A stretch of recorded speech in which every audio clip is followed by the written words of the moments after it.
Hello and welcome to Your Employment Matters. I'm Beverly Williams and I'm here to help you navigate your career. This is for anyone who's searching for their dream job or promotion, or perhaps you're just looking to hang on to the job you have. Today's work environments are multi-generational, multi-religious, multinational, multiracial, and multi-gender identity. Add market disruptors like Amazon and Lyft, along with the addition of AI, and it's easy to see why finding and keeping a job is such a challenge. Employment success and even employment survival depend on your ability to adapt. That's why my goal for this 30-minute podcast is to first advocate embracing change and differences, and second, to encourage you to proactively assume responsibility for your career. Get your work week off to a good start by listening to Your Employment Matters every Monday. Find out how to own your career and get the best practices for making your employment matter.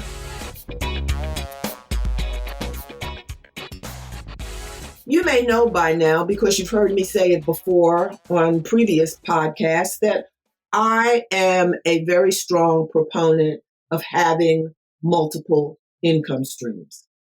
Now, if through my books and my podcast, I haven't convinced you that this is a must-have, that it's better than a good idea, COVID-19 should have convinced you. Jobs have disappeared because people have remained at home.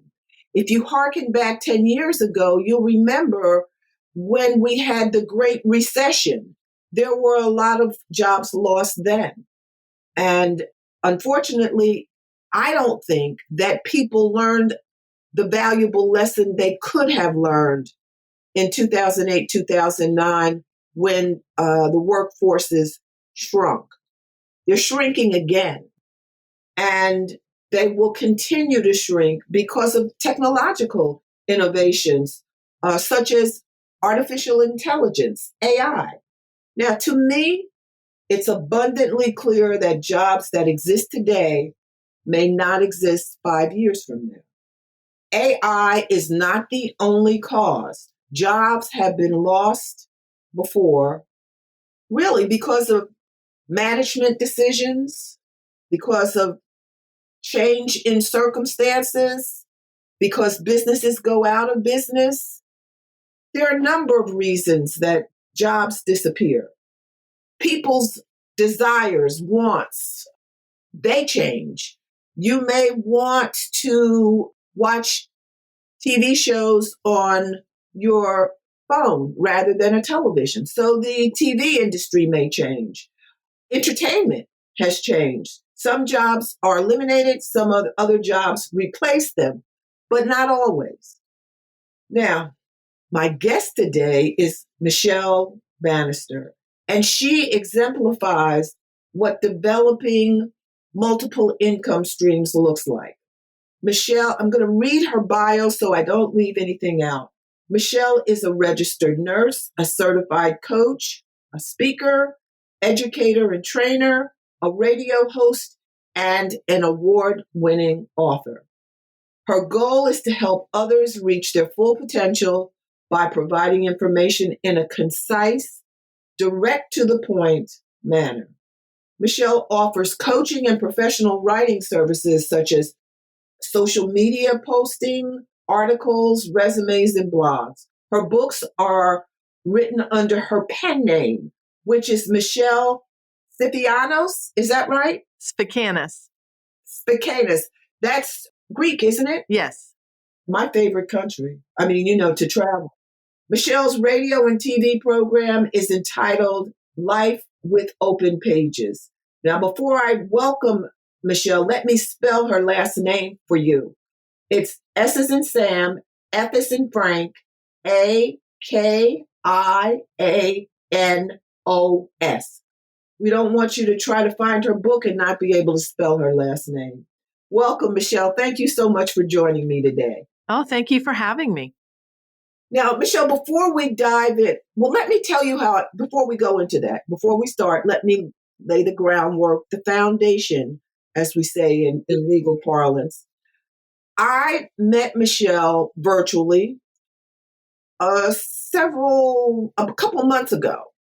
And she was kind enough to invite me to be a guest on her TV radio show. And I enjoyed it so much. She gave me the opportunity to promote my book, Your GPS to Employment Success: How to Find and Succeed in the Right Job, which is available on Amazon, Barnes and Noble, and at independent bookstores. And she was so good at what she did in terms of interviewing me and making me feel comfortable. And when I remembered from her LinkedIn profile that she had a number of, let me say, occupations. And I said, she's emblematic of the person that I can use as an example. This is what developing multiple income streams looks like. So before we dive into all those things you do, Michele, why don't you tell us a bit about yourself? Okay. Well, I was born and raised in Homestead, Florida, so I am a true Florida native, which is very rare to find.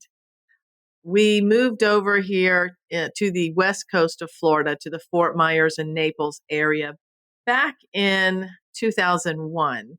So I've been in this area for the most part, a little over 20 years. Both of my children live here, as well as my grandchildren. And, it's a wonderful, wonderful area of Florida to live in. I have had many different positions and jobs and careers. I consider myself a lifelong learner. I absolutely love to learn. I love to read. I love to write books. I've written 16 books to date. I'm working on number 17 now. Wow. And it's just really something that I feel strongly about, that, there really are no excuses for not improving your life, your situation. There's always a way, where they say where there's a will, there's a way. There is. And there's plenty of resources out there that can point you in the right direction. So the only person that, can take responsibility for moving is yourself. So you grew up in Florida. When you were in high school, did you know what you wanted to do? Did you know where you were going, the direction you wanted your career to take after graduation from high school? Not really. When I was in high school, I was a cheerleader. I was in dancing. I was a dance teacher as well. And I thought really my path was going to be entertainment. And as far as dancing and that kind of entertainment. And so when I decided to go to college, when I looked at what was available, I thought, well, the up and coming degree, I guess you'd say, would be computer programming at the time. And so I did go to school for computer programming, and I ended up getting married and had my first child. I think I was 6 weeks pregnant when I graduated college. So nobody would hire me. So I never really Oh, got to work in that line of work until later on in life. And it was kind of funny how everything tied together, because later on, I had gotten a divorce and I had 2 children at the time. And I thought, wow, how am I going to work to support these 2 children? And I actually looked back at the schooling. I looked back at online jobs and I thought, wow, okay, so now what pays good and what can I do? Because I never really was a computer programmer per se. So I saw that most of the positions in the newspaper that paid well was for nursing. So I thought, well, how hard can it be? So I contacted the local college and I asked, how many credits would transfer and how could I obtain this nursing degree? What's the quickest way to do it? And so I worked 3 part-time jobs, raising 2 children, and went to school full-time to become a registered nurse. good on you. Good. I went to law school at night and worked a full-time job, but what you you had you had more responsibility than I had. When I finished what I was doing, I could just go to sleep. Right.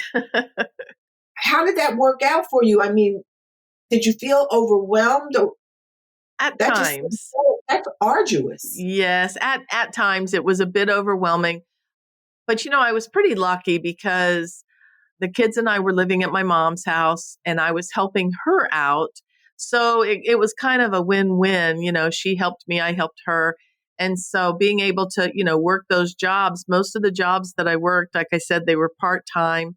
And so my kids were in school most of the time. So I really didn't miss a lot of time with them. There were some evenings that, I did miss with them. But for the most part, I really tried really hard to arrange my schedule so that everything was done while they were at school and after school care. Now, nursing and COVID. First of all, thank you for being first line against COVID. I mean, so many people, we've lost so many people. Yes. It's just tragic. And it's people like you who are keeping us moving forward. What's been your experience during this very trying, unusually trying time? Well, my first year in 2020 with COVID, I actually worked in a cardiologist office. And we were still seeing patients. For the most part, we still had some patients coming into the office, but most of our appointments were going to a virtual type, online appointment. But they were able to keep the office open. So I never really had to stay home. And then I went into school nursing and I was in the schools because, Florida didn't shut down for long as far as the schools. So all this time up until this past Monday, I was working in schools with children.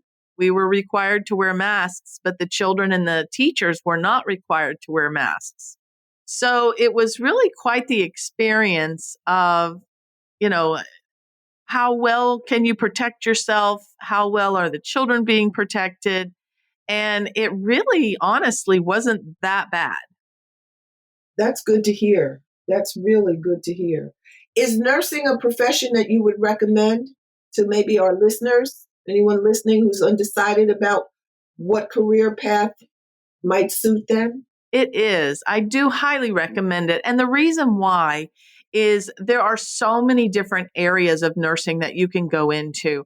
When I first became a nurse, I was on a med surg floor, learned a lot because I worked at a small hospital. Medical surgical? Yes, medical surgical.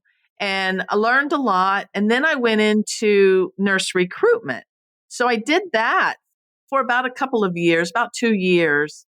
And it was really interesting because as a nurse, you interview other nurses and you can really learn to spot those that really can do a job or a good job or those that, maybe might be lying a little bit on their resume. Or But playing career? it was a very, very interesting part of the career. I then went into the computer area, the information technology area, because I did have the degree and understanding of computer programming, as well as my nursing degree.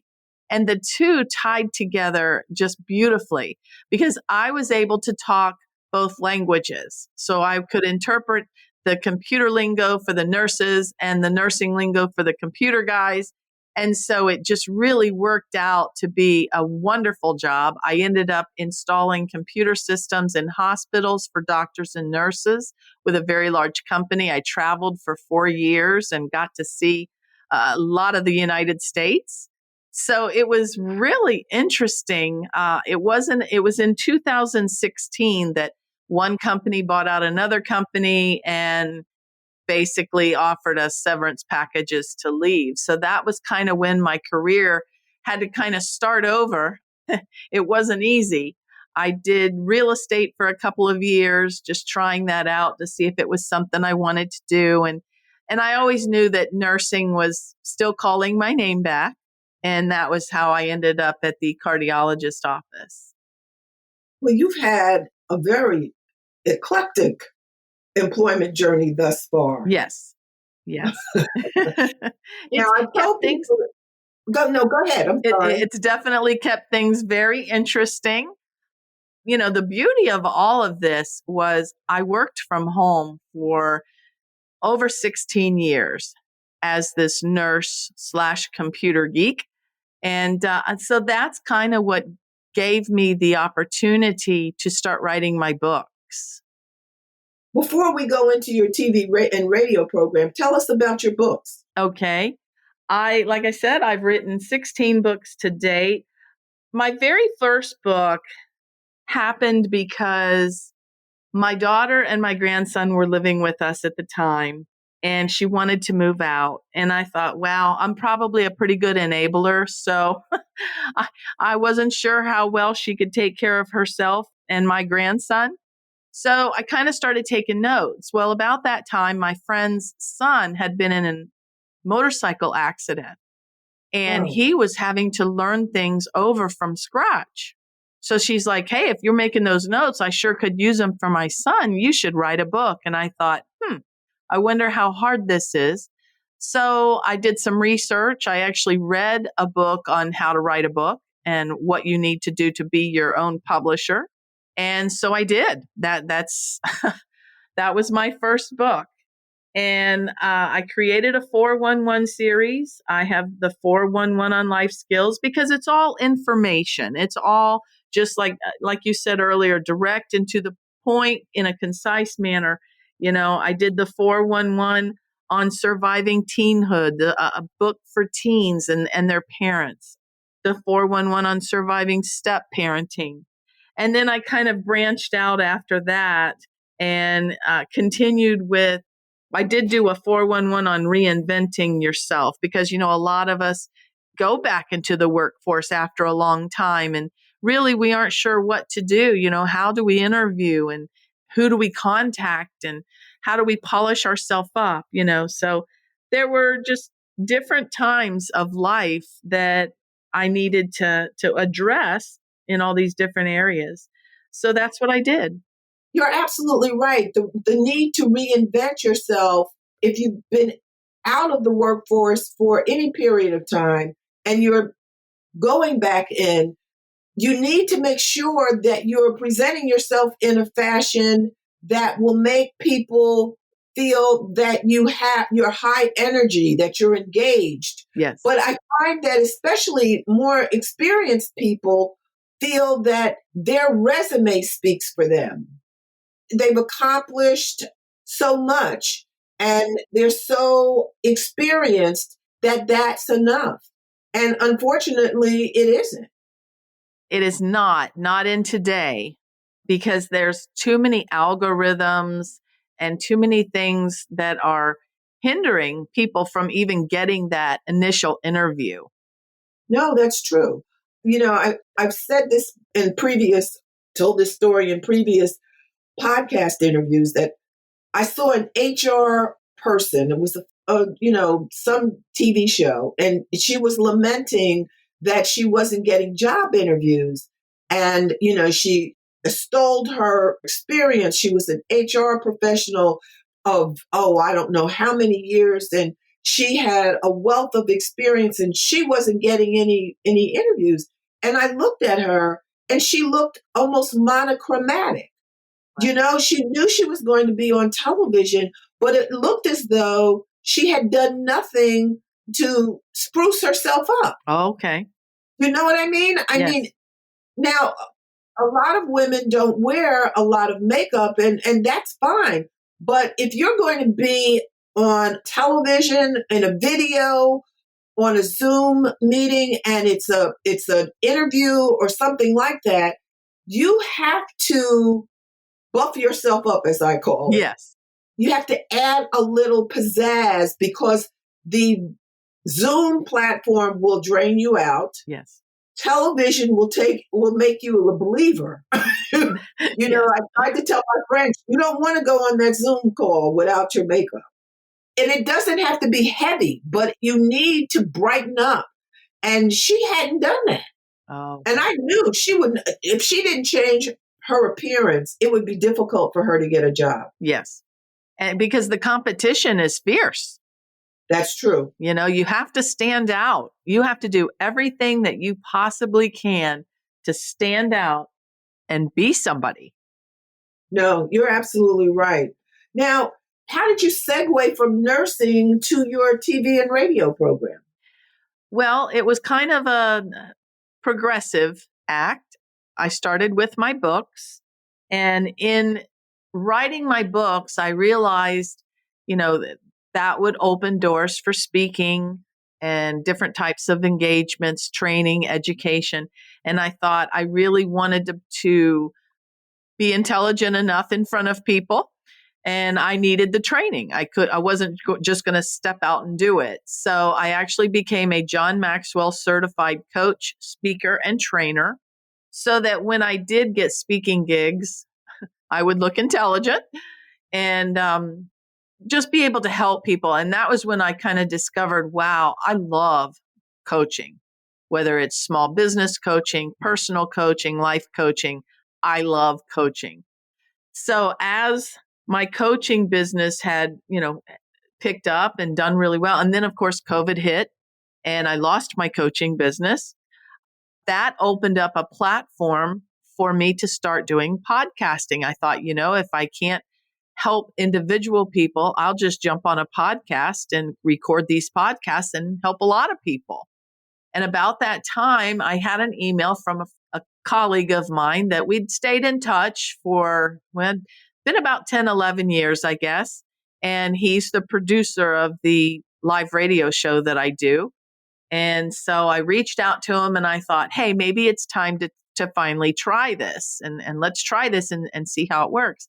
So I've been doing it now for about 5 months, and I still keep my podcast going. And it's working out well because I feel that it's very important for me to help others to succeed and to live the life they were meant to live. So these platforms allow me that opportunity. And I'm just so grateful for all of them. Well, why don't you tell people what you do and how they can get in touch with you if they need your services? Okay. Well, my website is openpagespublishing.com. And from that website, you can purchase books. You can look at my service offerings, such as I do blog posting, I do social media posting, I'll write articles for you. I actually used to help people publish their own book, but that got a little too involved. So I've pulled back from that. But I will coach you if you're thinking about writing a book. I offer coaching services to really help you dig deep down and determine if you really want to write that book or not, if you really want to go through, because it's a process. It's everybody thinks, oh, it's easy to write a book. I had a guy one time at a book show. He came up to me and he goes, so I got a manuscript. He goes, so how do I publish it and start making money? And I kind of looked at him and I said, when you figure that out, you let me know. Right. You don't just do that and wait for the checks to come in and sign them. It takes a lot of work, a lot of research. So I, would love to coach people on writing their book.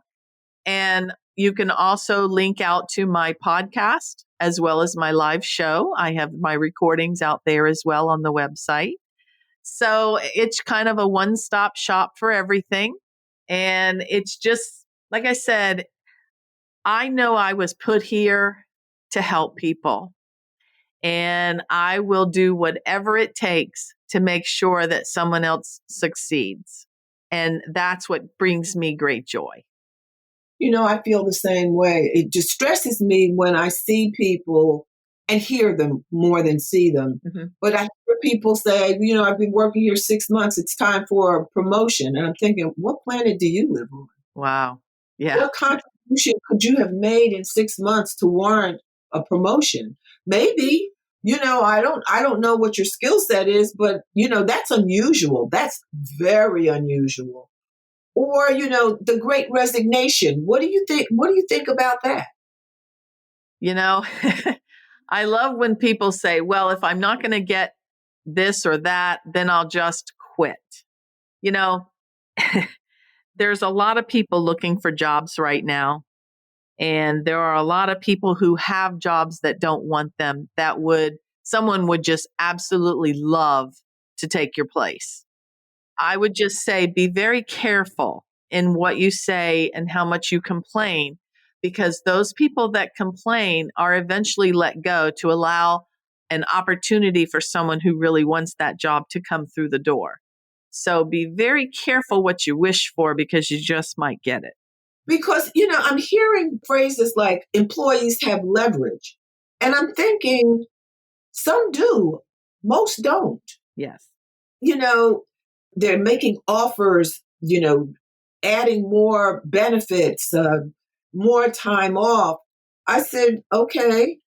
A friend of mine, and I've told this story before, but it blows my mind. When I heard about the Great Resignation, I was concerned because I've been in the room where executive staffing decisions are made as an attorney and otherwise. And I'm telling you, employees don't usually have leverage. And I was wondering where this was coming from. And by happenstance, a friend called and said she needed to ask me a question. Her friend's husband had been contacted by HR. This was recent, in the last years during COVID. They'd been working remotely. They said this must have been, call it last August. Mm-hmm. They're going back into the office in September. And the husband says, well, I really like working from home. Is there a possibility that I could continue to do that? And the HR person, according to what I'm told, obviously I wasn't there, says, let me get back to you. A couple of days later, she gets back to him and she says, we'll accept your resignation. Wow. Now, that may be unusual. I don't know. But I'm not surprised. I don't know whether what I was told was factually accurate, but based on what my friend was told, I believe she told me the truth because I know her well enough to know that she doesn't embellish. Sure. But that's off-putting. And if you want to leave, I agree, make sure that you have another job. Yes. But I'm told that people these days don't feel that they need to do that. And, maybe they don't.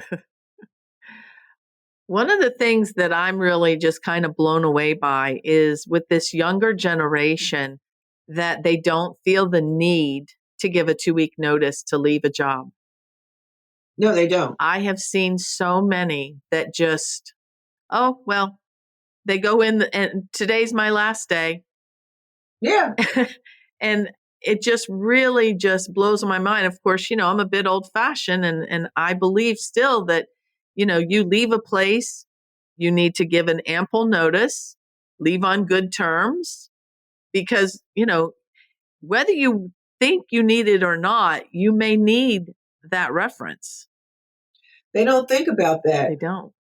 And see, that goes to personal branding. Yes. If you leave a job with less than 2 weeks notice, it's going to leave a bad taste in the employer's mouth. Yes. You never need that. You don't know which way life is going to take you. You don't know what opportunity is going to present itself. And to your point, you may need that person, that employer as a reference. The word about you leaving without giving adequate notice, someone else may say something about it. It may follow you. Yes. You can't afford that. You really can't afford that. People need to realize that you can do it. And see, in my book, I say, you give 2 weeks notice, but I know that people do what they're going to want to do. Yes. The advice I give, I call it information. I give information for people to use it as they see fit. Advice is freely given and not always taken, and that's fine. Yes. But I think that people should know that you may not even be aware that you're being penalized for it, for what you did in the past. And you won't get the job you want.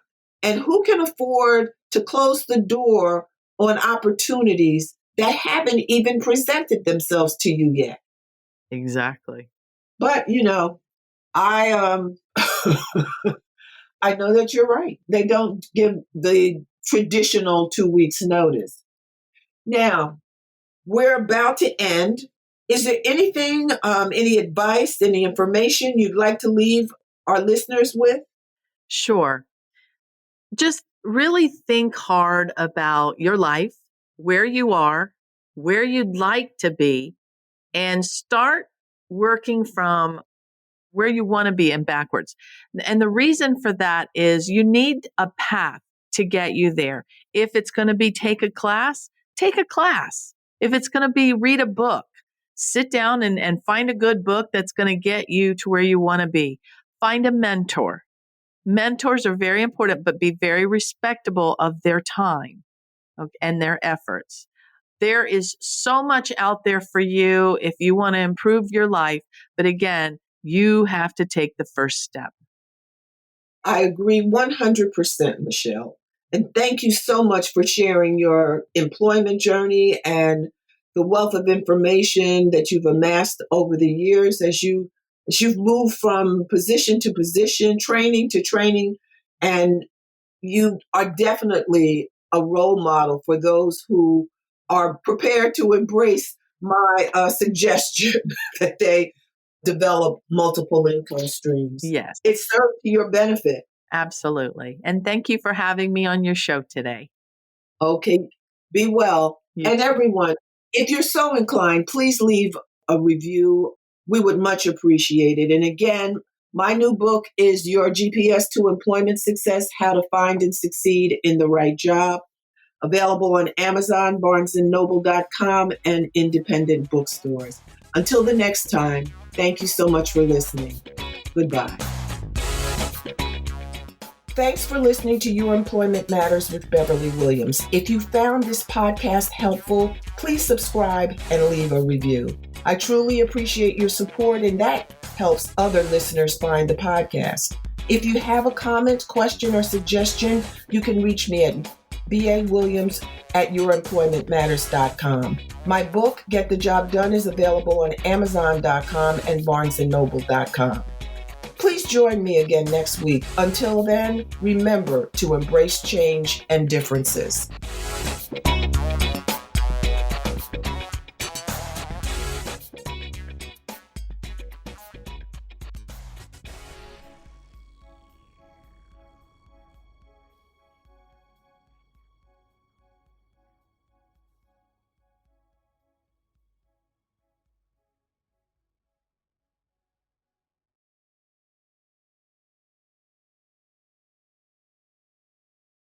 This podcast is part of the Sound Advice FM network. Sound Advice FM, women's voices amplified.